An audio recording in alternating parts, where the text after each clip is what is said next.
சாயியின் வாழ்க்கை தத்துவம். ஓம் சாய்ராம். உன்னை யாரும் ஒரு பொருட்டாக மதிக்கவில்லை என்று கவலைப்படுகிறாயா குழந்தாய்?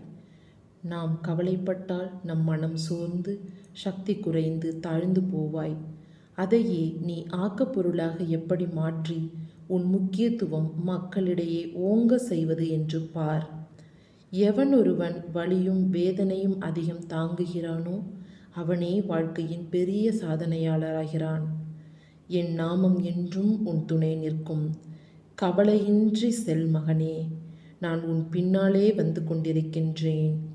என்றைக்கும் அடியும் உதையும் பட்டு மிதிப்பட்டு பலவித காயங்களுடன் உள்ளவன்தான் பல சாதனைகளை புரிய வேண்டும் என்ற ஆற்றலை தேக்கிக் கொண்டு மேலே வருகின்றான். நீயும் அதை போன்றுதான். யாரும் உன்னை மிதிக்கின்றார்கள், உன்னை மதிக்கவில்லை என்று கவலை கொள்ளாதே. நான் உன்னை கையை பிடித்து அழைத்து சென்று கரை சேர்ப்பது என்னுடைய கடமை குழந்தாய். என்றும் உன் பக்கத்திலேயே இருப்பேன். நீ எதை செய்தாலும் என் நாமம் சொல்லி போற்றி நீ உன் வேலையை தொடங்கு. நான் பார்த்து கொள்கின்றேன். ஓம் சாய்ராம். ஓம் சாய்ராம். ஓம் சாய்ராம்.